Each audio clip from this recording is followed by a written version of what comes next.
Venez voir, venez voir. Là, parce que vous savez, en ce moment, il y a la théorie de la Terre plate. Mais j'ai mieux. La théorie de la Lune plate. Parce que là, regardez. Elle est plate. Là, c'est plat. Là, c'est plat. Là, c'est plat. Parce que là, c'est rond. Mais en fait, là, regardez. De profil. C'est plat. Les gens ne me croient pas. Lune plate. Parce que si jamais la Lune était ronde, je tombe. Impossible. Et admettons, on est sur la Lune. La Lune, voilà. Si elle est ronde, on peut pas ouvrir la porte. Alors que là, elle est plate. Plate. Ronde, on peut pas. Plate, on peut. La Lune. Elle est plate. Si elle n'est pas plate, ça part. On peut pas la voir. La Lune est plate. Pourquoi la Lune est plate? Si la Lune est ronde, quand je marche,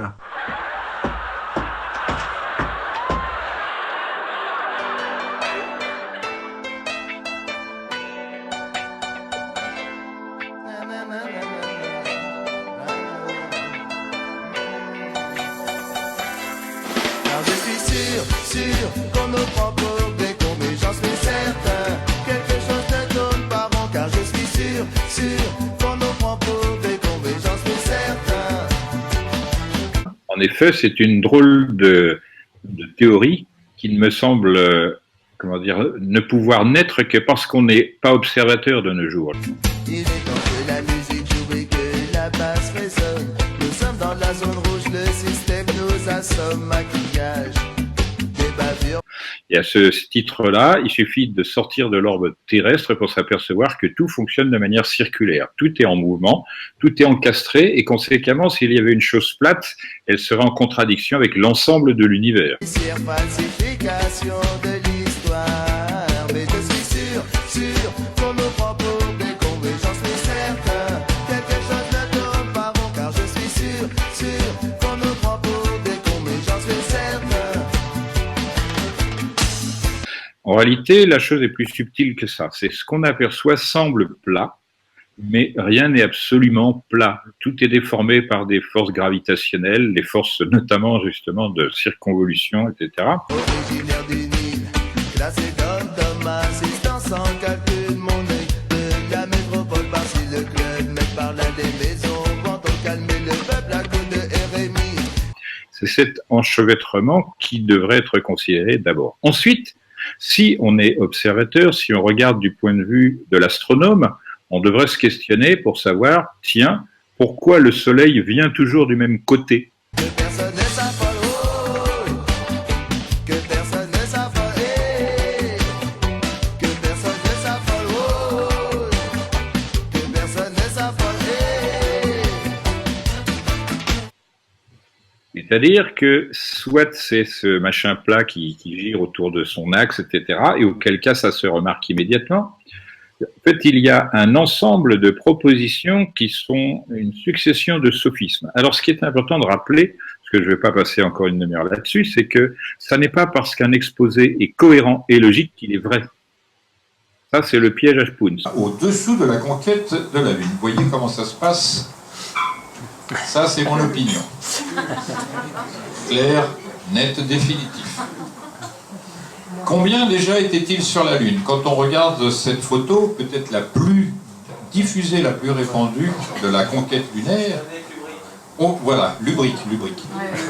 Son dernier film est assez fort dans ce sens. On réinvitera pas Edgar Mitchell, hein, sinon. D'accord, non. Alors, vous avez le personnage photographié, 2, le photographe dont on voit l'ombre au milieu, et c'est quoi le type, là? Parce qu'ils n'ont jamais été plus de 2 sur la Lune. Hein. Donc déjà, rien que ça sent mauvais. Quant aux autres là-bas, on dirait que ce sont des éclairages de fond de studio. Parce qu'analysé au compte-fil, ça ressemble vraiment à des éclairages de fond de studio.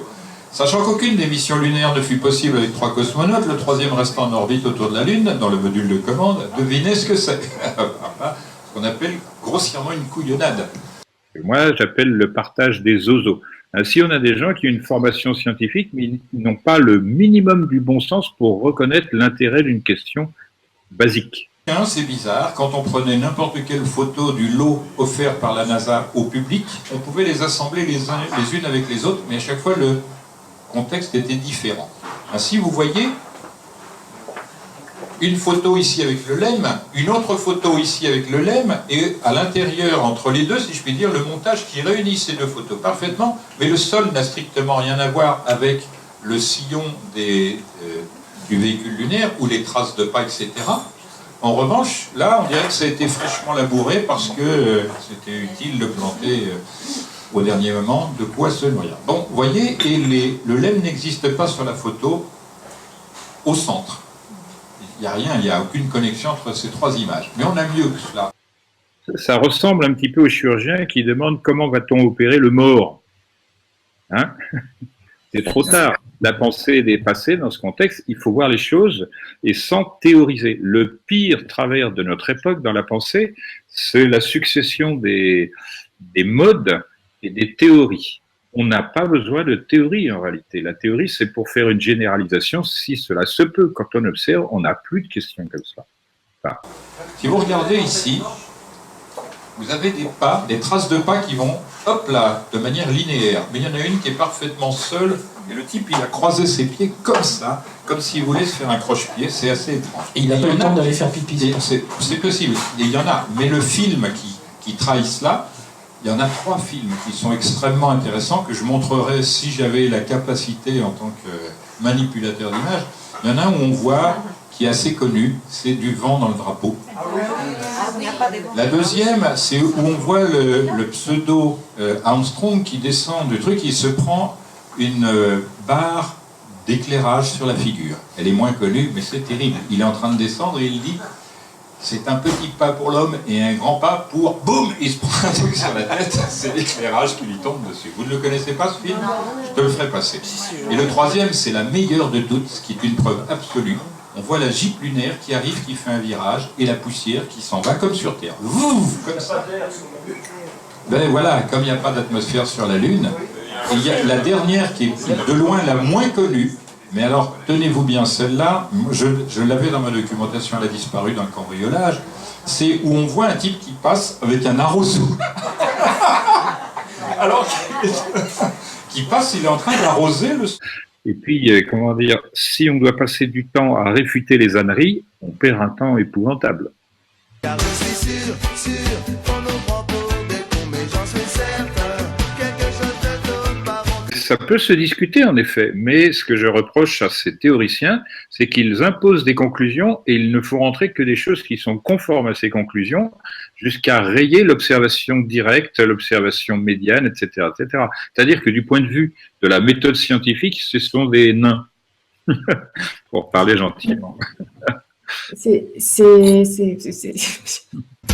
temps que la musique joue et que la basse résonne. Nous sommes dans la zone rouge, le système nous assomme. Maquillage, des bavures policières, falsification de l'histoire. Mais je suis sûr qu'on nous prend pour des cons, mais j'en suis certain. Comme le ressentisme.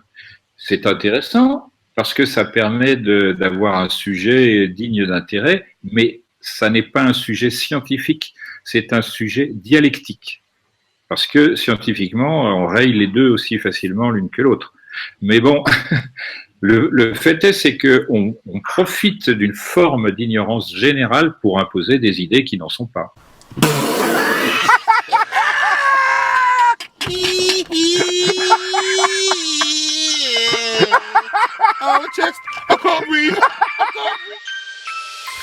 Mes plates excuses si je te laisse pas dans ta bulle. Un pas en arrière pour prendre son élan, passer le ridicule. Enquête, scrute chaque indice comme un détective, jusqu'au point de chute des croyances pour une autre perspective. Pas ton chemin, si à l'heure universelle tu carbures, ou tire un trait sur le passé et traque la courbure. Mène la vie dure, aux idées reçues, la pensée unique d'un système lune, Kubrick, soleil, Copernic, c'est un peu trop loin. Plus c'est gros, plus ça passe que c'est triste. Trucage formatage sur les barreaux de la cage de la matrice. Flag, heure en flag, sur le flag de nos haines, heurte les caprices. C'est un groupe d'inélites avec tout un tas de complices. Il est temps que tu saches ce que Satan te cache sur le corps de ce monde. Non, la terre n'est pas ronde, des preuves qu'on te ment. c'est le moment, je prends le risque. On vit sur un disque ouvert d'un dôme au firmament. Les cerveaux lavés,